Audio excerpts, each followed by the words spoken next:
And we're live. Woohoo. Hi, Tim. Hi, how are you? I'm not too bad. It's Thursday. Much is happening. Yes. Well, let's go into our. I can never remember what these things are. What are you up to this week? What are you up to this week? First of all, look at this mug. It's as big as my head. Where did you get that from? It's my sister's mug, and I just realized it's as big as my head. American mugs are bigger than European mugs. It's like your this mug is bigger than most of the European ones. Is it really? Yeah. Well, once I won a mug in a podcast competition for the .NET Rocks podcast, and their mug was about the same size as the one you're holding up there. So I think it's an American thing. I think you guys like big mugs. We like big mugs and cannot lie. The mug that you have from my company, I consider that pretty small. But then here we go. This is like 3 of those. Well, I mean, this is closer to a standard European size mug, but it's still big by European standards. I'm tempted to go and get the Agora Pulse mug that I got off them to compare it, but it's still big for a mug. And we might need a UK-sized, oh no, not another live show mug to be drinking. I've never, I'm in awe of you in many ways because you've done the whole merchandise thing and I've never got around to it. I would like to do merchandise. I've just kind of never done it. It's coming, Tim. What are you up to this week? Tell us. What have I been up to this week? Well, what have I been up to? It sounds like a cliche, but I'm almost done with my Phrase Express course. I'm so excited. I have actually finished all the download. I mean, what I did with it, because the way Thinkific works is you can upload videos, you can upload documents, and you can do quizzes and tests and things in it. And you basically do the modules. It plays you the video, you download the downloads, and then you click off the thing. So I've done the videos, I've done the downloads. I think what I'm going to add is some self-testing modules so people can download some phrases and test it out, because it's kind of, I don't need to, but I suppose I'm kind of, it's an element of procrastination, but also I like to do it to the quality level that I want to do it to, if you know what I mean. That makes sense. I think when I do the next course, I'm going to do it totally different way. I'm going to do it the other way around. I'm going to start with the downloads. Because the reason why that makes sense is that when you write something down, you often have to make it much more concise than you do on video. Because on video, you can kind of show stuff and you can do things, but it doesn't necessarily, in a way, it's easier to get away with stuff on a video or an audio podcast than it is in a document. So it's almost better to start with a document and then base your show actually, I found that out with my podcast, that when I did solo shows, it was better to start off with a blog post and then talk about that. Interesting. Rather than the other way around. Though I did get out of the habit of doing that because it's a lot quicker to just talk. Yeah. But yeah, I mean, there's something about writing stuff down that makes you much more focused than if you're just doing the videos.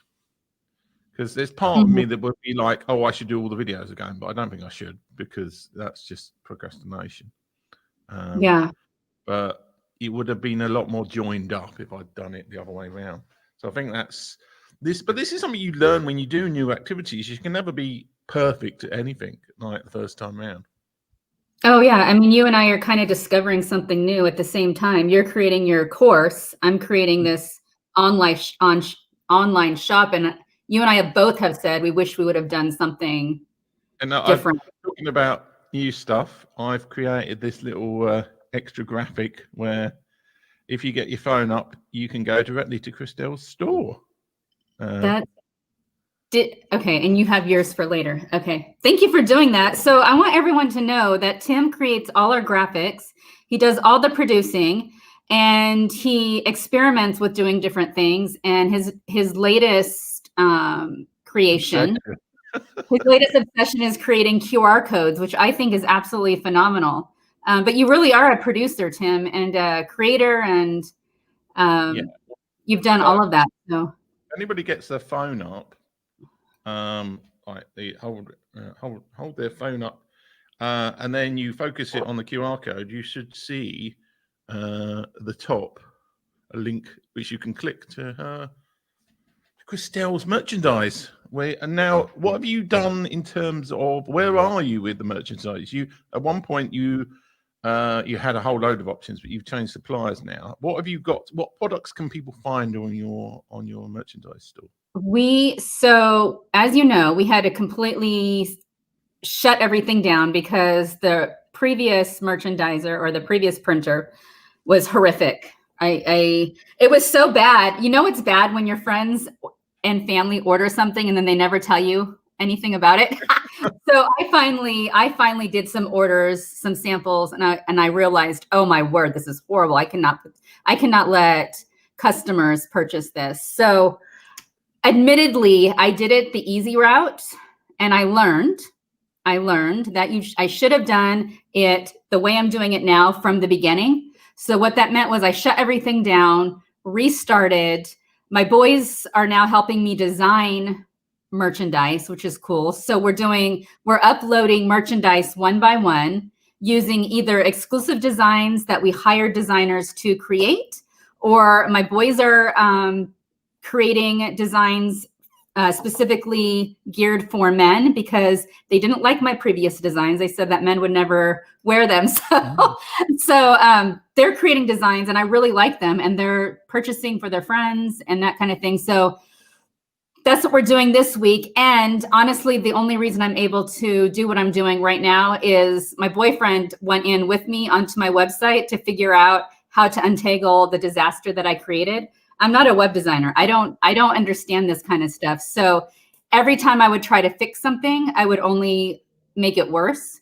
So he came in, helped me untangle, and we were able to move forward this week, which was a goal. So that's what we've been working on. My boys have been working on new designs. My middle son created our newest design called, what do you call it? Positive Vibes. He's all about the positive vibes. California, because he's a California boy, so he put that up. That's where we are. So we have 4 products online, and I'm super excited to see what happens. So yeah, if like every new product you create, that's no extra cost to you at all, is it? It's basically you've set it up, and if people buy it, you make money from correct a little bit extra. Correct. Correct. So the company I'm now using, the products and the product lines that they use are better quality than the previous as well. We use well-known companies that we know, at least here in the States, such as American Apparel. Hi, Lloyd. Lloyd just logged in. Oh, Lloyd, meet Tim. Lloyd is a foodie in London. Another London person I don't know. He's a foodie in London. Nice. Lloyd, I'd love for you to come on and talk food with us. What was I saying? I'm having an ADHD moment. So quality products, quality printing. I should have done this from the beginning. I learned, but we talked about failure last week. The other thing that I'm doing on my website is I'm gearing it very, very specifically for my book and also speaking engagements. And everything is now tied into one brand. So continuously building, learning, figuring it out, but we're way closer to the end result than I was last week. So a special thank you to James for helping me big time, but that's where I am. So you and I are both kind of learning, building, figuring it out, failing, and we keep going. So although I don't think you failed. I mean, that's the main thing. Because it's kind of like I've been really slow. I've been so slow with the training stuff. But I have been just saying, like, you've just got to do one of the modules every day, Yeah. Just as long as you keep doing something. Now I've got the whole fear of release, but I think I might just do the soft release thing, which is always a cop out, but where I put it live, but then I give a few people like affiliate code coupons and stuff for discounted or free. It's a kind of a test thing. Yeah. But yeah, I mean, it's like with anything, because I've known for a while that, for me anyway, I think I'm better at selling higher priced products than like lower priced products, i.e. books. I mean, books can be amazing for making money, but often you need a higher priced product to sell off the back of it. Does that make sense? It does. And what you're creating is top quality, and you have experience with it, and it's something that I don't know that anyone else is doing. Do you? No, but I don't think anyone is. Nobody else is doing it because it's a terrible idea. But we'll see. I mean, it's the same thing with your product line. Yeah. I've now got a Thinkific course thing, and I can create as many courses as I like on anything. And it's no extra cost for me. It's just the same flat rate for them hosting it. And if we sell the cost, then they'll do a certain amount of money on it. Yeah. So yeah, it's starting. It's starting and keeping going is the main thing. It's starting, and it's great learning. This is how I learn. I don't know about you, but I learn by doing. So it's the way to go. Yeah. All right. Try and remember. We seem to have lost our viewer. Where are we going from here? Let's go to hot recommendations. Hot recommendations. I need to redo that. That'd be terrible. I feel like I need a song. That's why I add a song every time you do it. Can I go first? Can I go first? I'm super excited about my hot recommendation. I have 3 actually. What'd you say? Ooh. I have 3 because I've been doing some fun things, and I want to recommend based on that, and based on people I like. So, hot recommendation number 1. I watched On the Basis of Sex on Sunday, which is a movie starring Felicity Jones about Ruth Bader Ginsburg. Did I say her name right? RBG. RBG, yes. That's the Supreme Court justice who died this week or last week. Correct. I had never seen the movie before. It came highly recommended once again by James, so we watched it together. I was blown away by 1, her tenacity.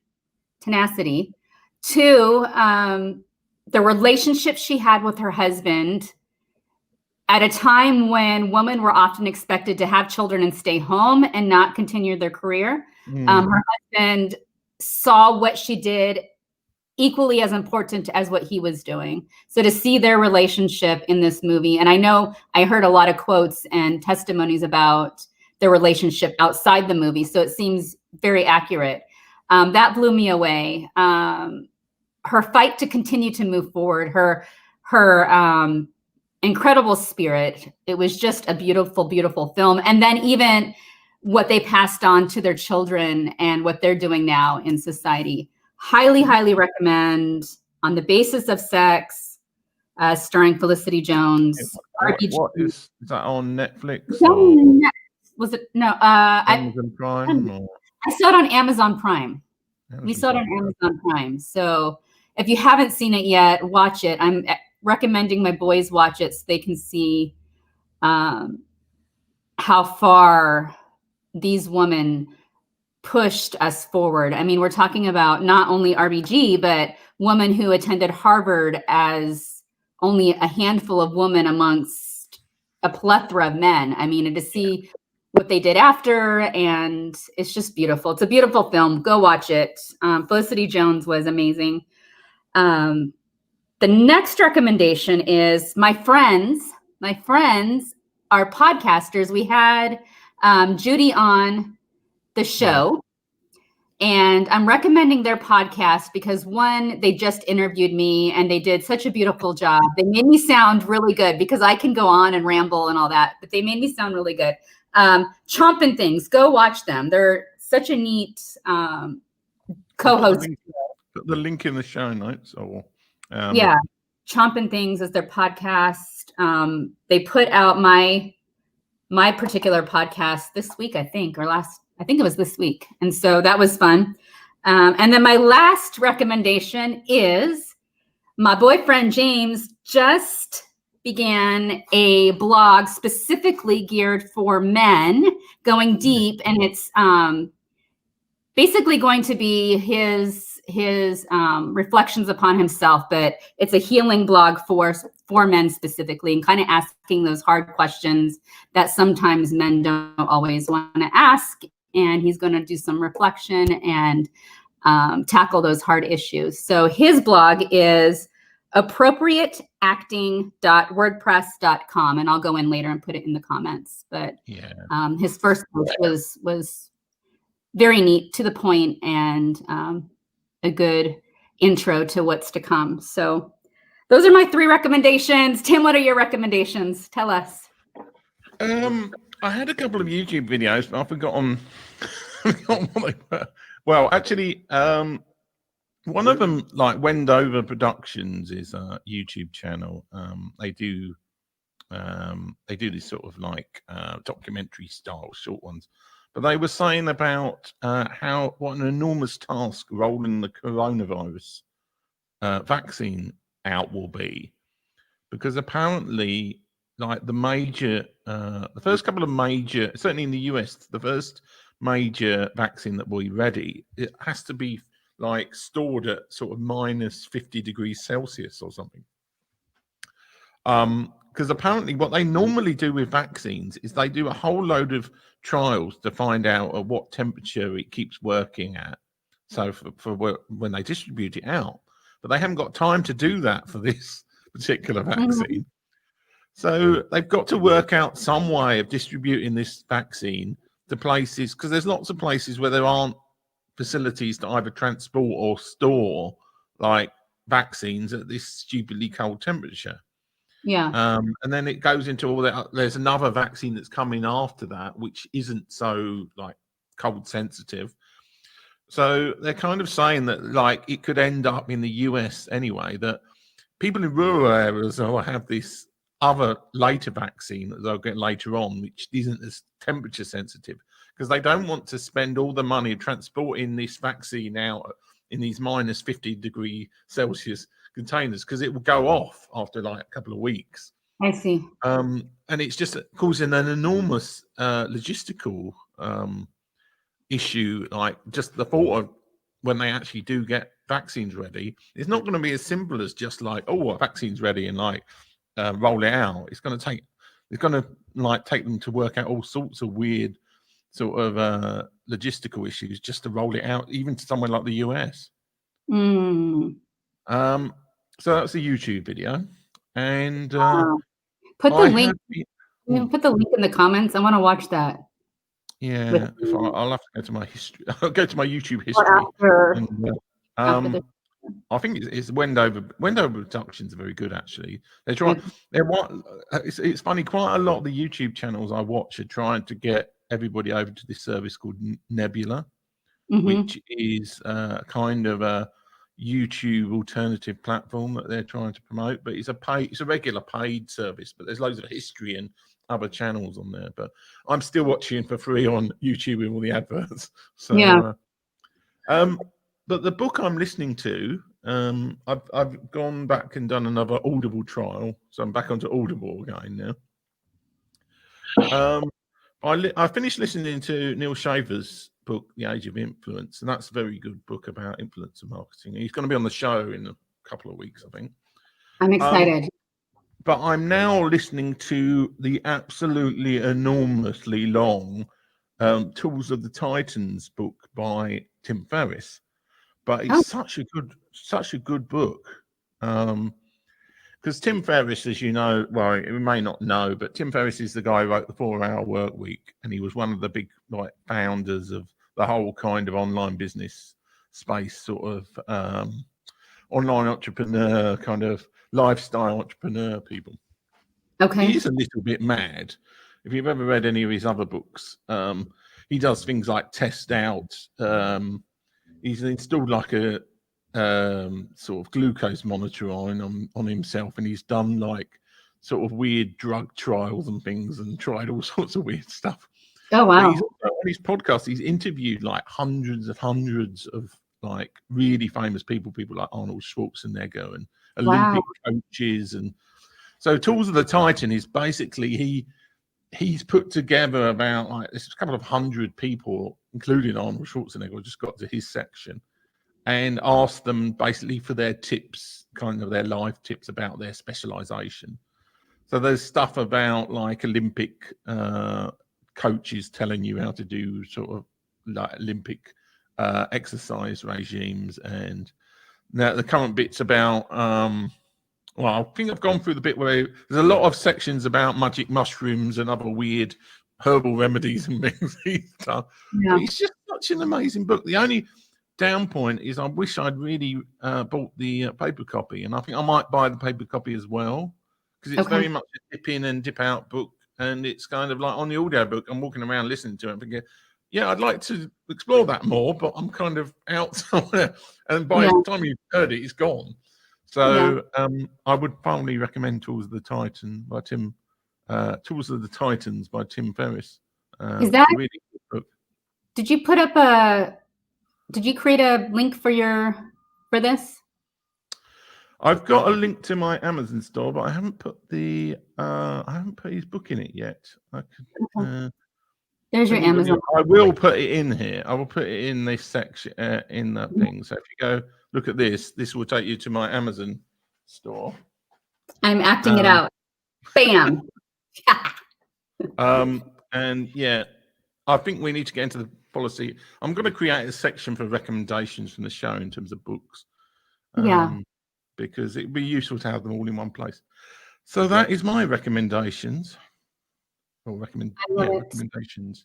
That book sounds really interesting. Can we get him on the show? Or is he? Well, I would like to have Tim Ferriss on the show. I would put him as a stretch goal person. A stretch goal? He hangs out with people like Arnold Schwarzenegger and oh, you know what? He wants to be on our show. And people like that. I'm tweeting him right now. Tim, okay, what is it? Tim Ferriss. I'm not sure what he's. I found him. He's got like billion odd followers. Honestly, no, it's not. He only has 1.6 million followers. Not that much. It's just a few, just a few more than us. It says #1 New York Times bestsellers. Investor. He's just had Hugh Jackman on his show. Host of the Tim Ferriss. Oh, it shouldn't be a problem. He'll want to be on our show for sure. I mean, I've read a lot of his books actually. The 4-Hour Work Week. I think I have actually got a link to the 4-Hour Work Week on that Amazon page. Okay. I mean, the basic premise of his 4-Hour Work Week was it's actually kind of well, not cynical. I'm trying to think of the word, but the premise of his book, The 4-Hour Work Week, well, the way I interpreted it anyway, was he was in a full-time job, and what he recommends people do is get a full-time. If you've got a full-time job, start suggesting that you work from home, and then gradually like hire other people to outsource your work to, so that you can work on your own business projects at the same time. And more or less, it's like you move from your permanent job to like an online business job while still being paid. And a lot of what he says is kind of true, because there's a lot of people who do jobs where really you could do most of the work in a couple of hours or outsource it to somebody to do most of it for you. But you need to get out of the office. So at the moment, it's probably a very appropriate book for a lot of people who are working from home. It's a great time to do this. And I'm noticing he invested in Facebook, Uber, and Twitter. Yeah. So that's interesting to me. But in his other books, The 4-Hour Body is about his slightly weird exercise regime. which I felt was quite interesting. Yeah. Because he does all sorts of weird. He'll do like he does like a week, 2 week fasting and things like that, and he does all sorts of weird stuff, and he'll test himself. He'll inject himself with almost anything, and he's kind of like he's totally without limits for what he does. Trying to think what is his other. The 4 Hour Chef's a very good book as well. Actually, there's a lot of good, slightly weird cooking techniques in there. Yeah, I'm looking at his blog right now. I clicked on because it caught my attention. He wrote a blog called My Healing Journey After Child Abuse, and he goes into trauma, which has been a theme of our show, interestingly enough. I'm sure you won't get through the gatekeepers, but if you get Tim Ferriss on, just tell him whoever we've got on that slot will kick out. So his latest, it caught my attention because his latest post is in his link, and it's tim.blog/trauma. So that's interesting. I'm just kind of looking at it. Good recommendation. Yay. I like it. So you've got a choice. Let's read out some time for the viewers. What is my I'll do the quiz anyway. Might get some viewers. Let's do the quiz. It's quiz time. Am I going to try? Am I going to spreadsheet? I've done it. I've taken on board that you said you were interested in astronomical phenomena. Astronomy, but you have a tendency, Tim, to like take it to the extreme, and I don't like. I like the beautiful pictures. But you know what I'm doing? I'm doing a call out for help. Ooh. Yeah, well, I mean, that's one of the things about being live on Twitter. You have to remember to go in and retweet the thing, and that's always a pain in the posterior. Can't retweet it beforehand. All right, share screen. Application. Hopefully. Oh no, not.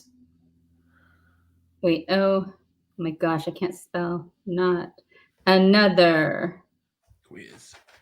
Live show. I'm telling them to go to Facebook. To help with quiz. Yikes! I put my SOS. Ooh, SOS. SOS. Sending out an SOS. Do you know that song? Yes. Please join us on Facebook. Okay. At Tim. That's police, isn't it? Oh, I think it is. Yeah. Okay. I'm sending out my SOS. What am I doing? Real world, Star Wars, or Doctor Who? Real world, Star Wars, or Doctor Who? What are we doing? So all of these 15 planets are either, I say planets, they're not necessarily planets, they could be moons. But they're either from the real world, or they're from Doctor Who, or they're from Star Wars. And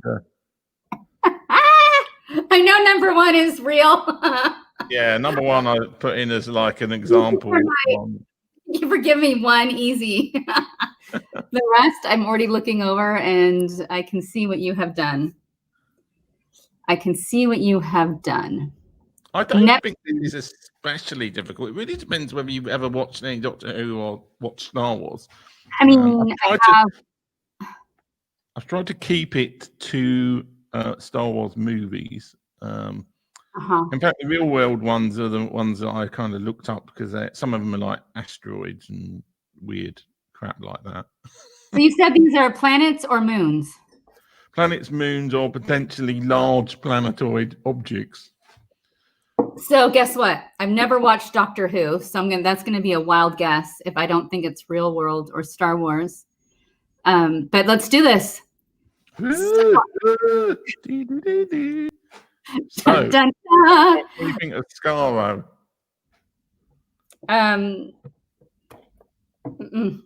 Doctor Who. What about Camino? Camino. It sounds like Star Wars. What about Miranda? I'm going with the real world. What about Alderaan? Star Wars. I need help. Where's my helpers? What Doctor about Who. make? Doctor Who. Are you already laughing at me because you know the real answers? I do know the real answers. You're actually doing surprisingly well. Okay, my guessing is going well here. Gallifrey.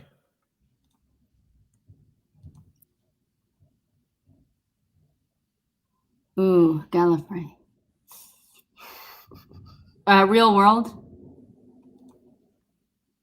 Mondas. Now my Mondas. Star Wars. Callisto. Star Wars. Crate.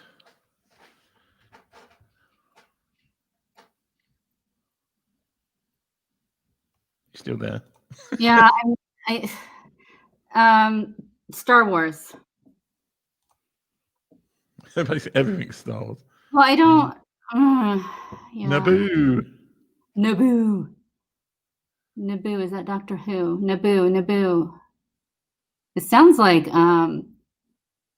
it sounds actually like, oh, what was that movie with the egg, or that show with the egg? Do you know what I'm talking about? No, not at all. Robin Williams, when early in his career. That was what was that? He was Mork and Mindy, was it? Mork and Mindy. It sounds like Naboo. Wasn't that like where was he from? Okay, I'll put Mork and Mindy. Mork and Mindy. It was Mork. That's where Mork was from. I don't think it lets me down. Mork and Mindy. I missed that show. I used to love that show. Did you watch it? Give me an hour. Yeah. That's it. Yeah.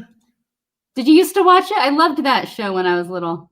No, I think it was. Well, I don't think it was ever shown in the UK at the same time. I saw it a lot later on, bits of it, but it wasn't shown to kids in the UK. So I feel like it was late 70s, early 80s. Like I just remember the rainbow suspenders, which would be very 70s of us. Naboo. Let's go with Star Wars. Ganymede. So stressful. Ganymede. What do you call it? Doctor Who. I feel like I'm failing now. Doctor Who. What, Legopolis? Doctor Who. You just say Doctor Who, very. Hoth. Doctor Who. Hoth. Sounds like Star Wars. Traken sounds like Star Wars. I'm almost positive 15 is Star Wars. I think that is Star Wars. So, the only ones I knew for sure were Neptune and then possibly Traken. The rest were a gigantic guess. I got 9 right. Okay. This would really help if somebody was in the comments. Oh, somebody is in the comments. Somebody's watching it. Whoever's watching, you need to be helping me, please. I say kindly, please, because I don't know my Star Wars and my Doctor Who. I especially don't know Doctor Who. Well, I'll tell you one of your definites is wrong. Okay, tell me. Well, Traken isn't Star Wars. Traken isn't Star Wars, so Doctor Who. If it's not Doctor Who, it's... Well, let's see if the count goes up. Oh, the count goes up, so that's right. So, Neptune is indeed in our... and somehow you managed to contrive 8 other ones being right. I consider this a win. Okay. What else is for sure not right? Can you tell me, please? Otherwise, we'll be here all day, Tim, because I won't know where to go. Yeah, well, I was rather hoping somebody would interject in the comments and say, like, oh, that's because there's some that are obviously, to anybody who knows Doctor Who, are just like totally wrong. Where's my Doctor Who friends? Come on now, just comment. Some you've got surprisingly right, though. Like, well, I'll tell you, Crate is right, number 10. That is the place where. Did you ever see The Last Jedi? film. Yeah, I saw all of them. I saw every single one. I just don't know. I don't remember names or numbers. Crate is the place where the false ghost of Luke Skywalker fought the they basically firing all the stuff at him at the end of the film. With like where old they were all on the speeder things. I'm not describing. It's the last rebel base at the end of The Last Jedi. So that's what Crate is. What was your favorite Star Wars movie? Let's talk about this.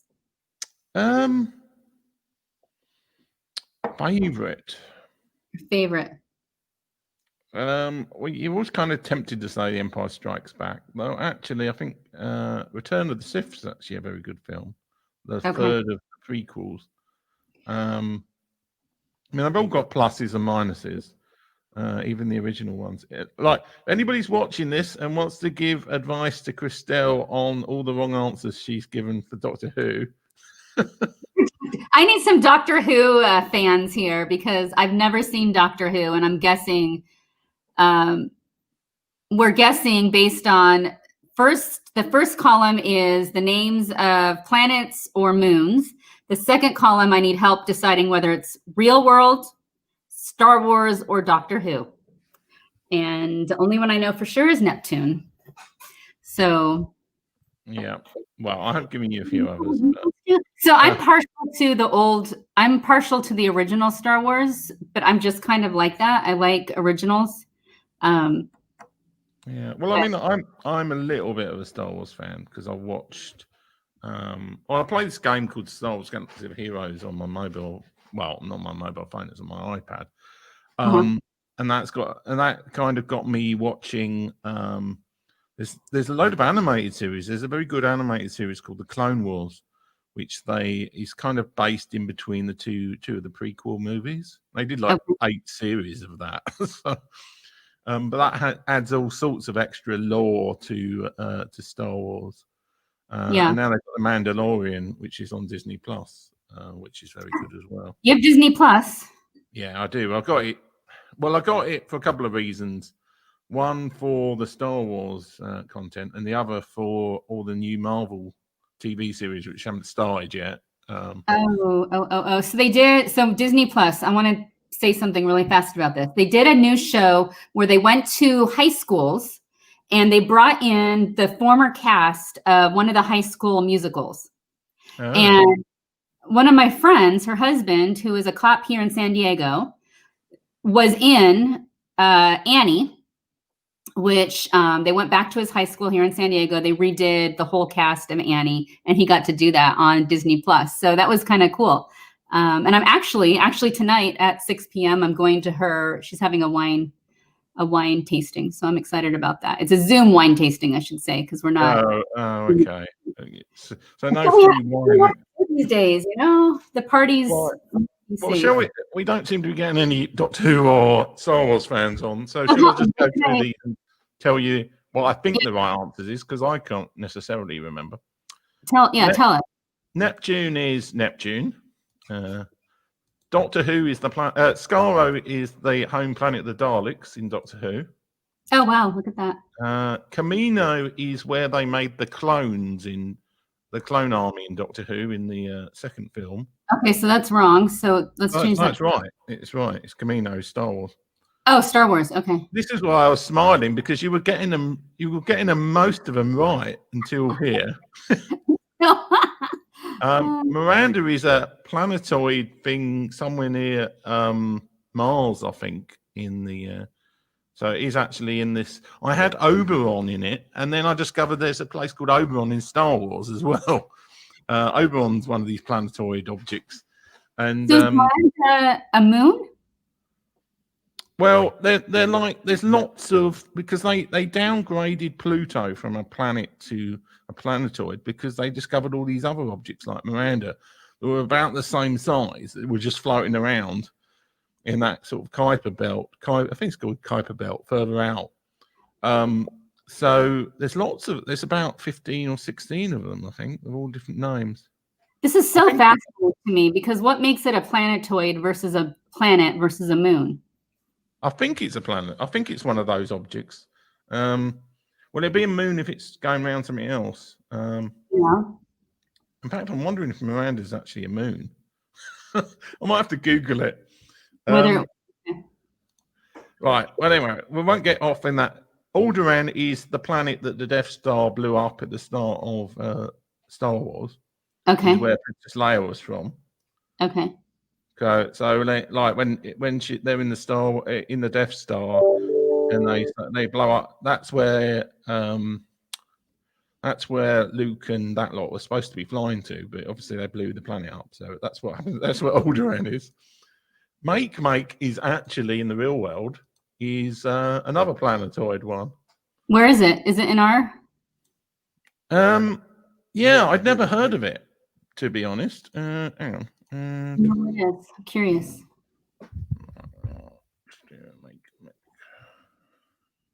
It's so interesting to me. So this does fascinate me. My son decided to, when we did homeschool with him, he decided to focus on astronomy. So we were going to astronomy clubs and looking through telescopes.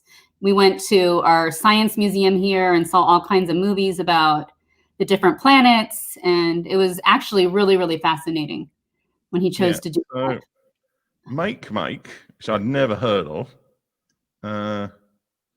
is a dwarf planet. Oh, it's a little baby dwarf planet. Oh, that's so cute. I think Miranda was as well. Of course, Miranda's going to bring up a whole load of other. And is it where? Okay, I can't see. Perhaps the second largest Kuiper Belt classical population demo, that of Pluto. Where is it located? Well, it's in the Kuiper Belt. Kuiper Belt is it's towards the outside, so you see like Neptune, Uranus, Jupiter, Saturn. Kuiper Belt's this bit around the outside. Oh, that's so exciting! Yeah, never heard of it. Okay. I'm gonna check what Miranda. I think Miranda's a planet.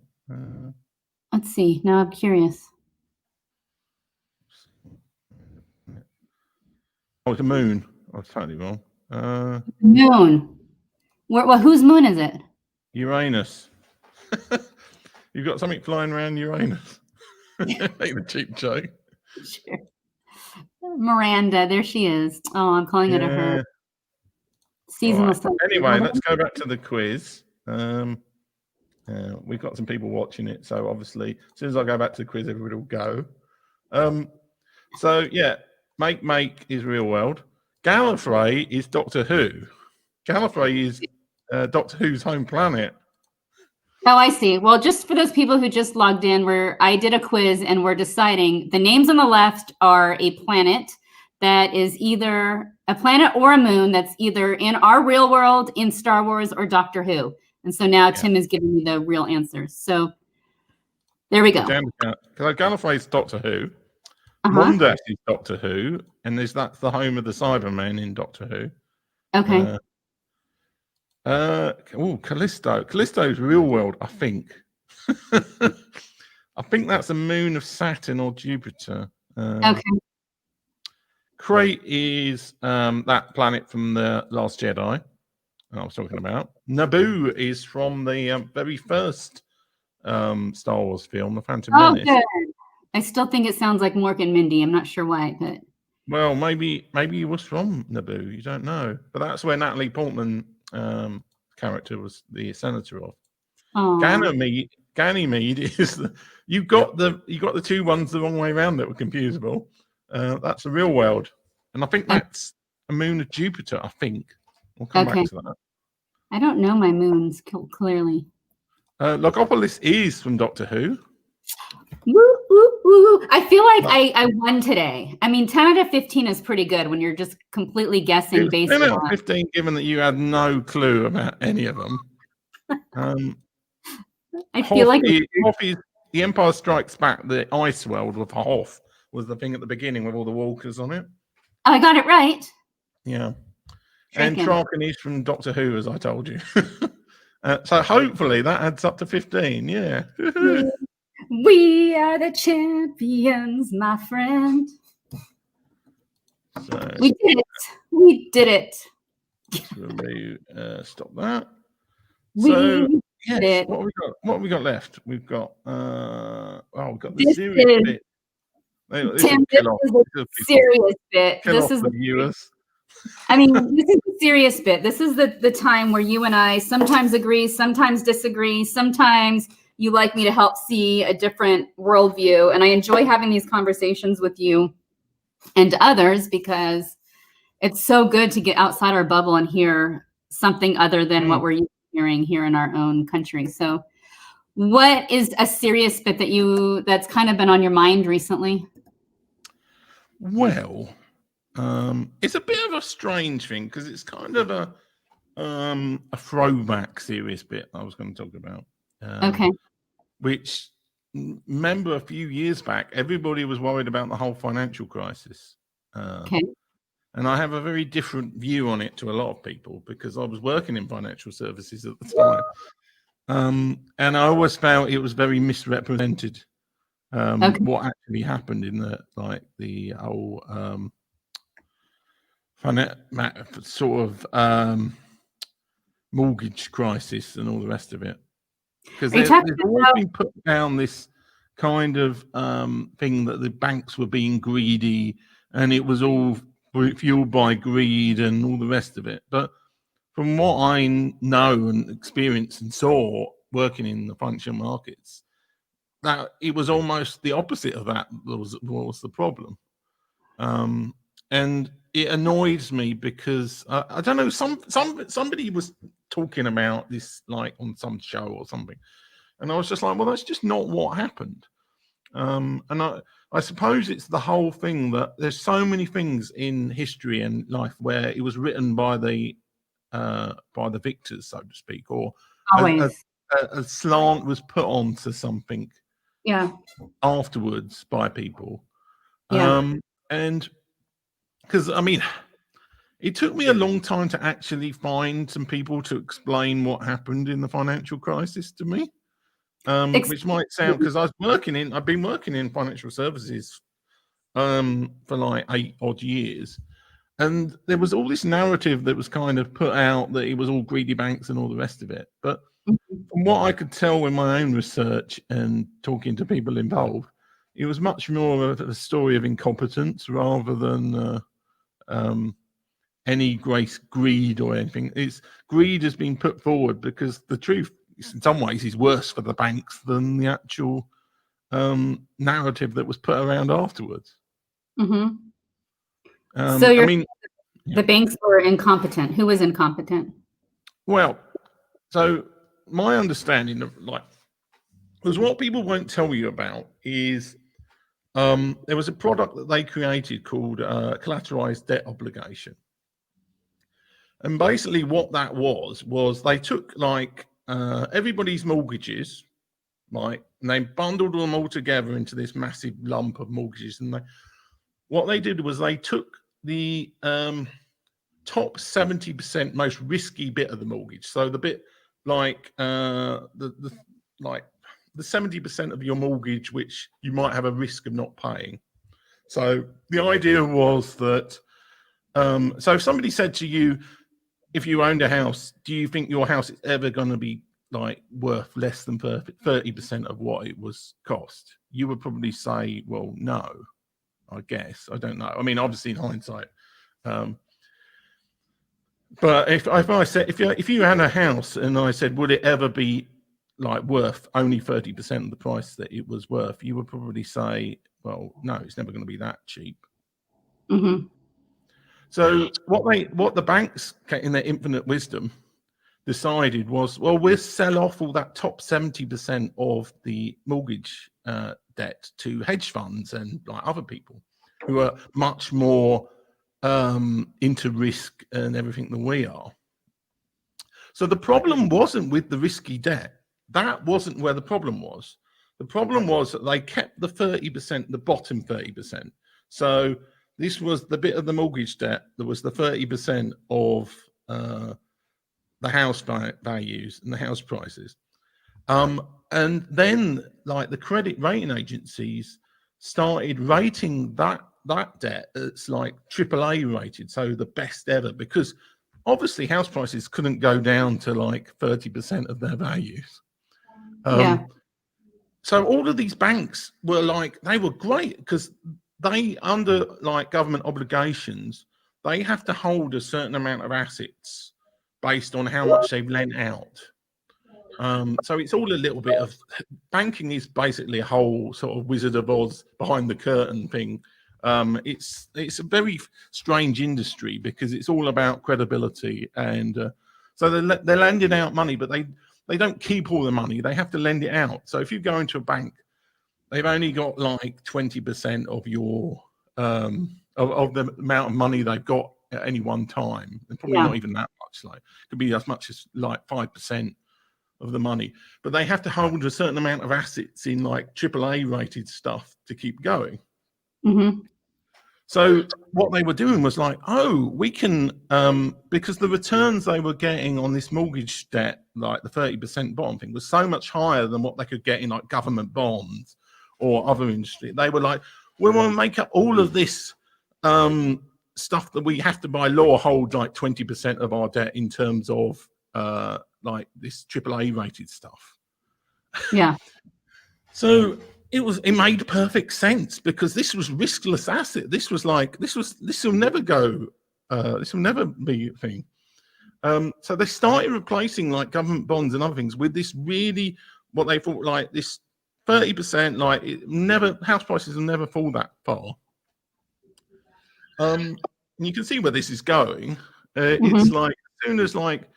My understanding, it was like Hurricane Katrina was the first thing that started everything going wrong, because they thought they were conquering risk, so they were selling off all the risky bit to hedge funds and other people, keeping this like 30% bottom bit. They thought they'd solved risk, so they just thrown out mortgages to absolutely anybody. Yep. They didn't care because it was like they weren't taking the risk; they were selling the risk off to other people. Yeah. But my understanding, and I'm not entirely sure if this is true, but the first thing was after Hurricane Katrina, there was a whole load of crappy houses that they'd given mortgages to that were just wiped out, and like they were basically worthless after Hurricane Katrina. So obviously, what happened was like some of the banks had like mortgage instruments, these CDOs for the 30%. For these houses were worth nothing. So they had assets worth nothing. But they thought the AAA rated like the most fabulous thing. So it wasn't like they were being greedy per se. They thought they conquered risk. It wasn't that they were being risky in casino banks and all this other stuff that you would hear from like politicians afterwards. They thought they conquered it, but they hadn't. And the trouble was, as soon as they realized that some of their 30% mortgage securities were worthless, they started like trying to get back into government bonds. So they were selling, all the banks were selling all of this 30% stuff they had, and that caused those prices to collapse. And then they needed like money from the governments to keep going, and that's how the whole thing started to go wrong. And it's not about. It wasn't never really about greed. It was about almost this delusion that they conquered risk, and they hadn't at all. But it all made a lot of sense. I mean, most people were like, "Oh yeah, no, house prices will never fall to like 30% of what they were." But obviously, that encouraged them to lend to all sorts of people irresponsibly because they thought, "Oh well, we're not taking on the risk of it." That's the irony of the housing crisis. But you hear so many like dodgy, so many stories about they were greedy and all the rest of it. I don't think that was true. I think it was just a general. In most big bubbles in the economy to do with stock markets and the rest of it are caused by people thinking they've got a riskless asset. And they can just throw money into it, and then it's like, oh, it's not riskless. It's actually, in fact, it's really risky. Very risky. Well, I mean, obviously, I live in California, where the housing market is excessively high compared to the rest of my country, other than probably New York, San Francisco. I'm in the top 5 most expensive cities to live in all of America. So during the housing crisis, a couple of things happened. Young people who wanted to own property realized that they could purchase houses outside of California for a lot less expensive. Yeah. So they decided to take risk and purchase properties that they weren't super familiar with, but were given a lot of promises that this would be a great investment. And they found out that actually it wasn't a great investment. And a lot of people lost a lot of money deciding to do it that way. Another thing that happened, and I'm speaking specifically for California, is many of us moved away because we realized that we could go elsewhere and purchase a property for much less. And California housing, I mean, in my city alone, let's just say my city alone, I'm putting a number out there, but an average house is probably $700,000. Now, I haven't looked at prices recently during in the midst of our crisis right now, worldwide catastrophe that's happening. But I mean, obviously San Diego is much more expensive than the rest of the country. But I remember friends losing property. I remember them purchasing property and being really excited, and then realizing with these multiple loans they got in order to even purchase the house, something would go haywire and they would end up losing their property. So there was a lot to it to consider. Okay, so my question is, Tim, did this affect the rest of the world? Did this affect the UK? Yeah. I mean, it was a global thing because I mean, one of the ironic things afterwards was that a lot of banks that really weren't that good were held up as examples of great banks. And the only reason they were held up is I'm not going to slander any banks, but there was a well-known Spanish bank that was held up because they didn't have many of these CDOs. But really, a well-run bank should have had CDOs because they were paying a lot more money than the other assets. The reason they didn't have CDOs in their portfolio was there was just such a slow, sleepy bank that they didn't realize. But there was, there was a huge crisis in the Eurozone. Lots of Spanish and Greek and other banks collapsed. A lot of Italian banks collapsed or had to be I mean, the UK, we spent huge amounts of money bailing out Royal Bank of Scotland and Bank of Scotland. So another couple of banks as well. Abbey National, I think we bailed out. And one of the other great things that nobody talks about was the absolute stupidity of letting Lehman Brothers go bankrupt. And I'm only talking about that from what I saw, admittedly from my position of being somebody who worked on a system that had loads of the world's trades in it. Because that caused another problem. There's another set of financial instruments that have been around for ages for dealing with risk called credit default swaps. And what they are is kind of like insurance on debt payments for companies. So let's say that you're now IBM. I'm making you IBM. You've got you want to you lend a load of money to I don't know, Microsoft or something. That wouldn't happen, but you are worried that Microsoft might go bankrupt. So what you can do in terms of financial markets is you can buy a credit default swap where basically you get paid the same amount you would get paid for the interest on the loan if the company goes bankrupt. Okay. So in effect, it's like insurance on, like, they stop paying you for the amount of money that you've lent them. Okay. And the biggest company in the world for issuing these was Lehman Brothers. So Lehman Brothers had huge amounts of credit default swaps with other banks and other companies. And obviously the problem with insurance is that if you have insurance or something and the company that's insuring you goes bankrupt, that is basically worse than anything.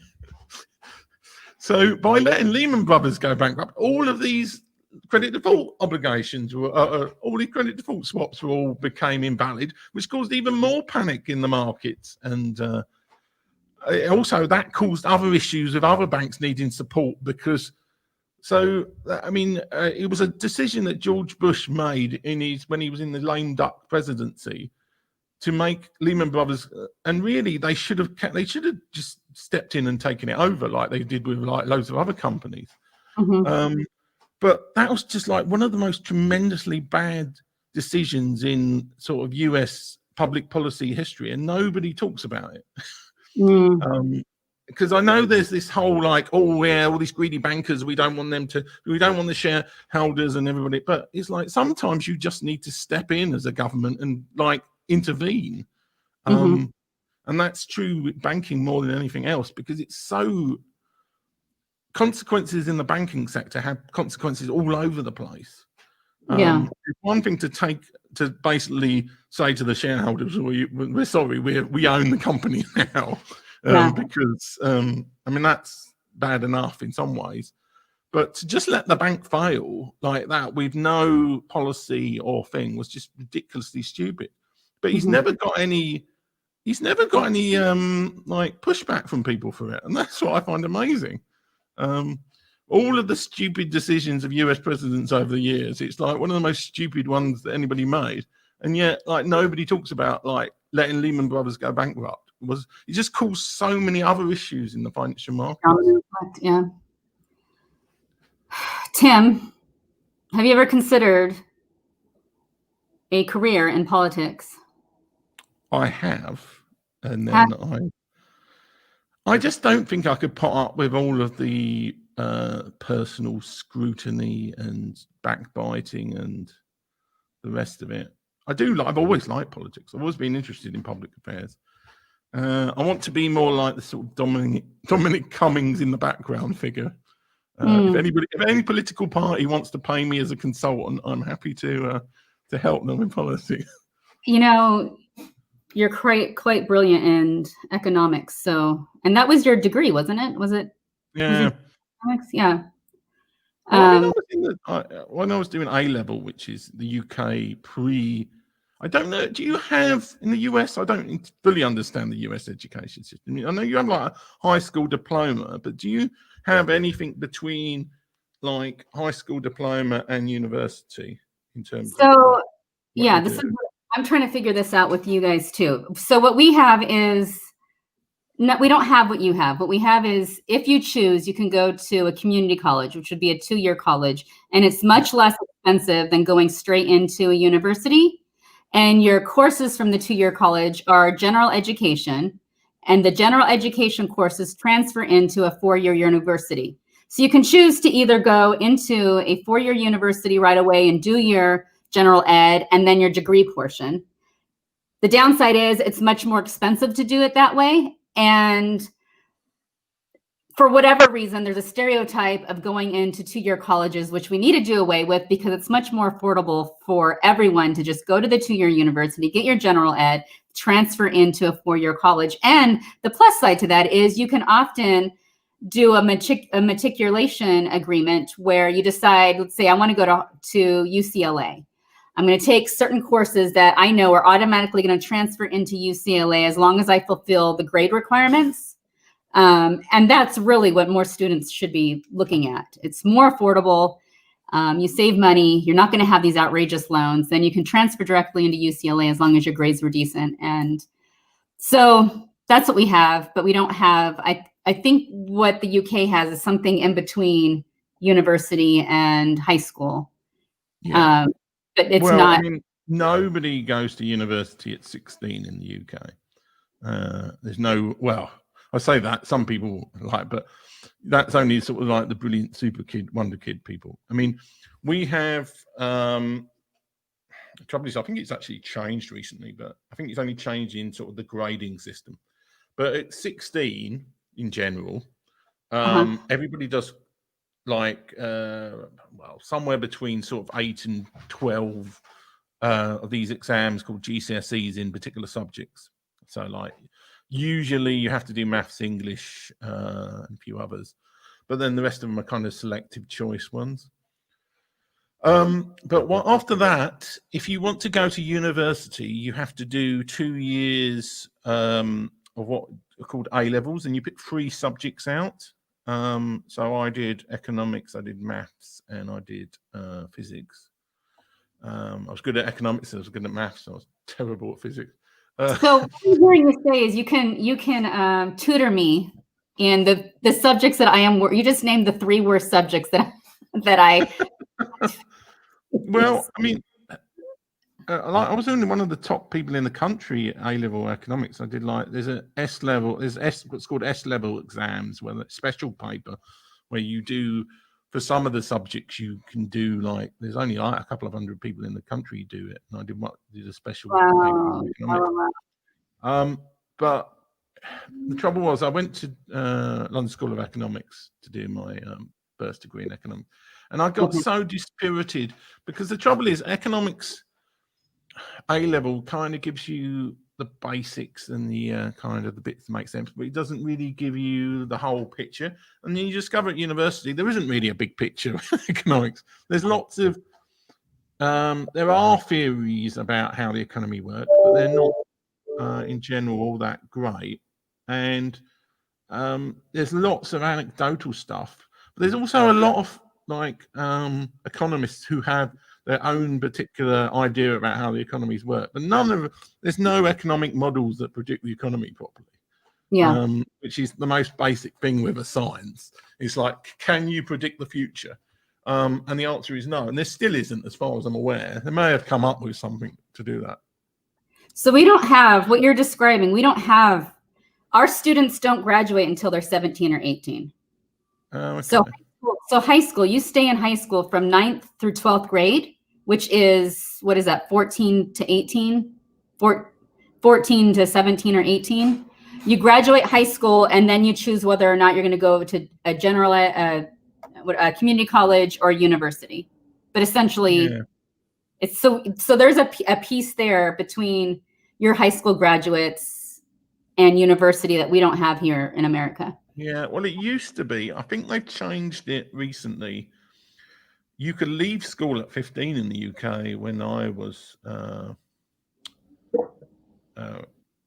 basically, which was a long time ago, like 1993. But they got rid of that and then made it 16. And now I think you have to either do A levels or do an apprenticeship or do something like this, BTEC and other courses, which are kind of more hands-on, or you can have a job.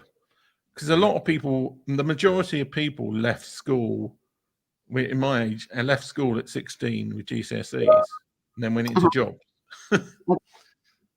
So it's kind of equivalent to your high school diploma, but it was at 16. But now you have to do something until you're 18. I think you can still go out and get a job, but you have to have a job to not be in education. That makes sense. Yeah. So you have your master's too. Yeah, but your master's, what's your master's? Degrees in the UK are 3 years. So unlike the US, you have your so you're around for a long time in education. We have a 4-year degree, and then our master's is, depending on what you're getting it in, about 2 years, but it depends on what you're getting it in. Yeah, so my master's was 1 year. So in effect, I did the same amount of university as a US person did, just a normal US person. What did you get your master's? Sounds like you're mucking about with general education and stuff. Oh, yeah. Yeah. UK degrees tend to be one subject. There's no, I know in the US you kind of have major and minor and other weird things. Okay. But yeah. You will generally, most universities will let you do minor, course modules in.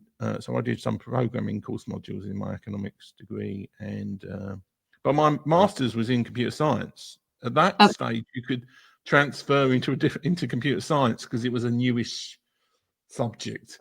You didn't need a computer science degree to do a computer science master's. So yes, I've got an economics degree and a computer science master's. Well, and the other thing is, from what I understand, does the UK pay for your degrees, or they did at one time? They did when I was around. They never paid for masters. when I was in university in the 90s, what they used to do is they used to pay for the degree, and we also got what's called maintenance grant. So we got paid, like, it was about £2,000 a year for us to survive, kind of thing. So that was the best situation. But they were already whittling that. They were replacing the maintenance element with loans when I was there. And it's funny, I remember there were lots of people saying, oh, when the Labour government comes in, because Mrs. Thatcher was in charge when I was in, actually it was John Major. When the Labour government comes in, they'll reintroduce 1979 level grants again.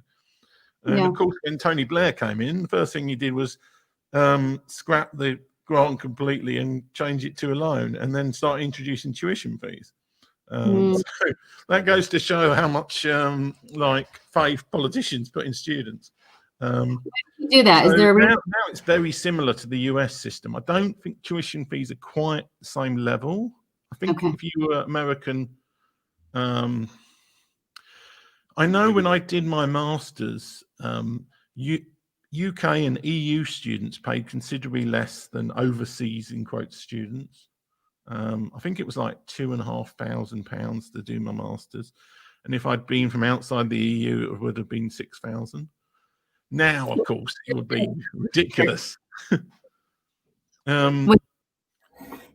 That's still inexpensive compared to the US, though.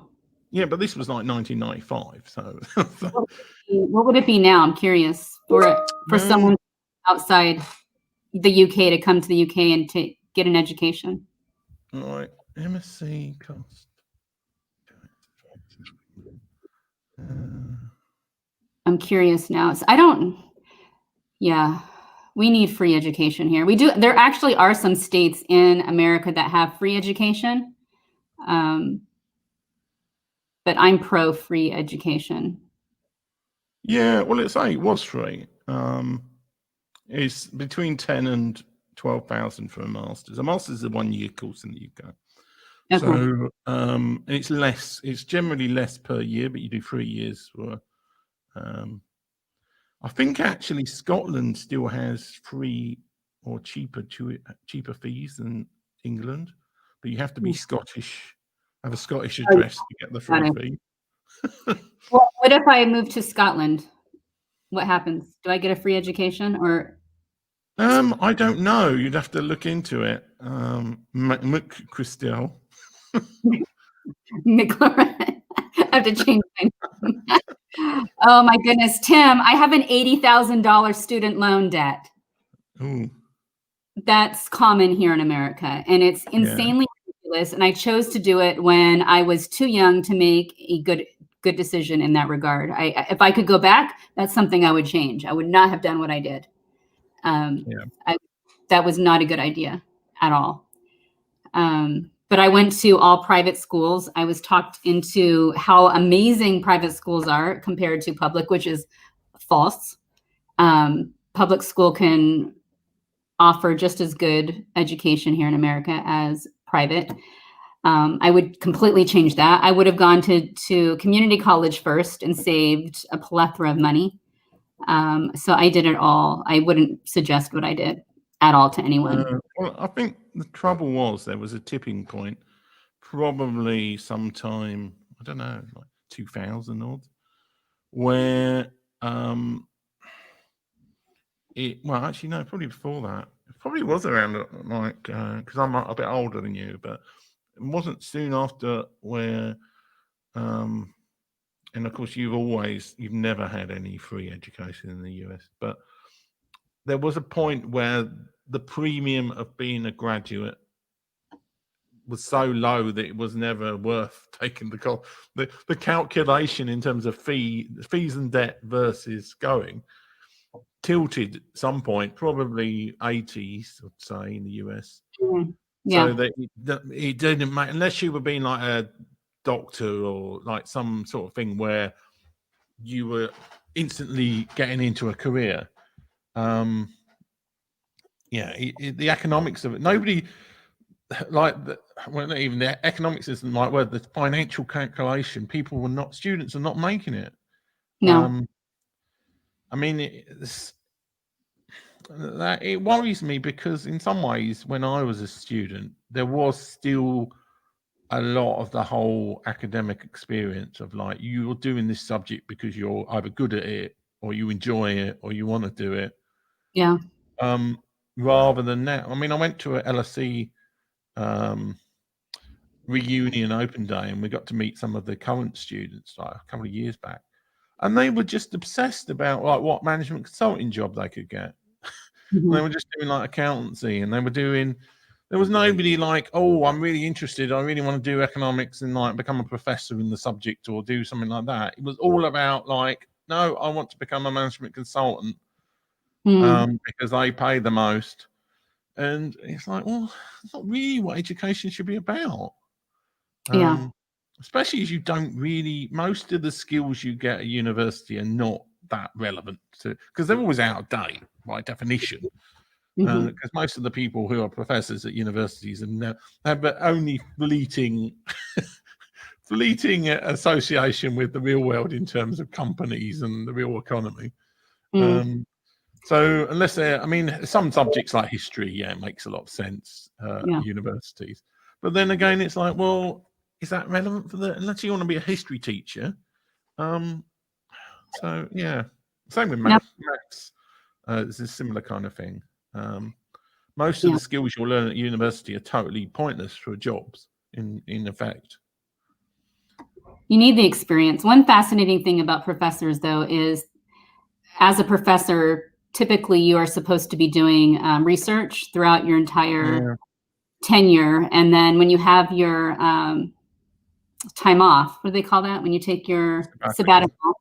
When you take your sabbatical, technically, I think you're supposed to be doing research. If I'm not, maybe you're not supposed to be, but the professors that I used to work in a grad school, and the professors that I worked with would do research and write papers and write books, and it was absolutely fascinating to me. So to continue their research. And that's fascinating. I would love that. One of the reasons I would like to get my master's is because there's some things I'd like to research and get paid for, or have it be relevant. But isn't this just like you're just going to be doing the same thing that you were doing before, taking on debt to get a master's to do it's crazy debt to do. And what I would like to get my master's in, it would be because I want to write about it, or really the job that I would take would be something in at like a professor, or basically it's theology, philosophy. That's what I'm interested in. I love discussing that. I love researching that. You probably need to do it. I mean, I don't know what the PhD situation is in the US, but the way it used to work, I did consider it for a little while, but because I'd switched subjects anyway, it was difficult to do. But after the MSc, you do like 3 years of or 4 years of PhD, where you have to do a massive research project.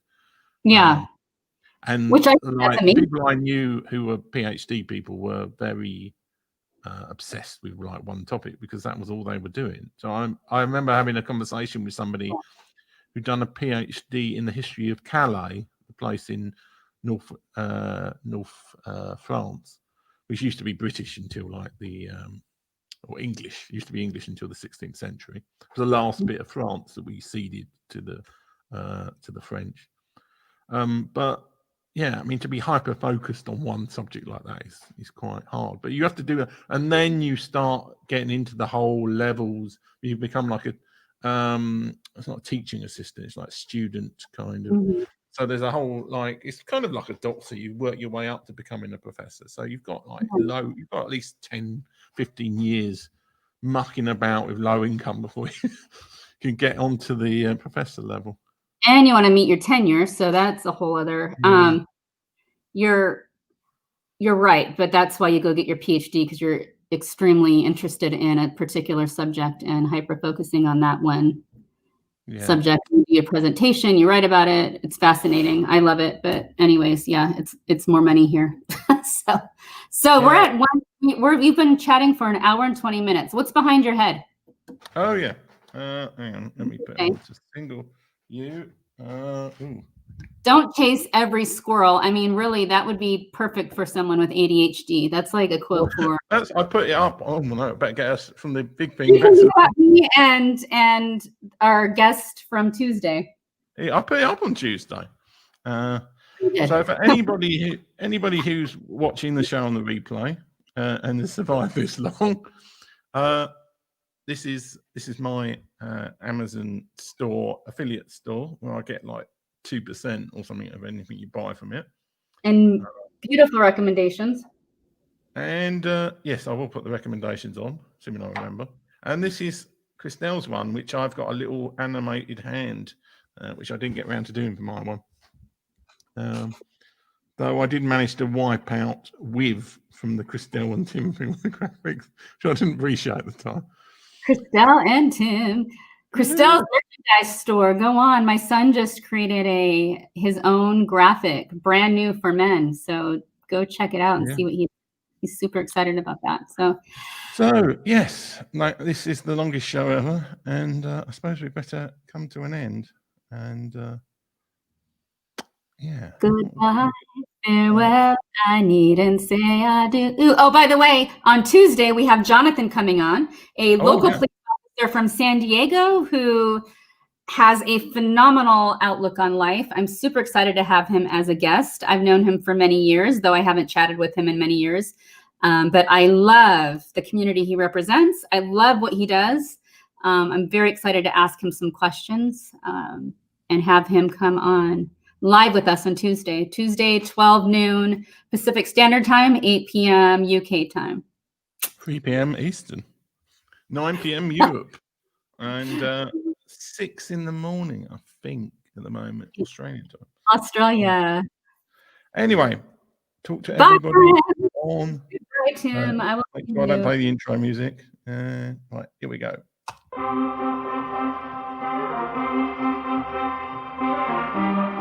This is terrifying for me. I've made more money in the last 3 years than I did in the previous 7. Cliche shit, you know.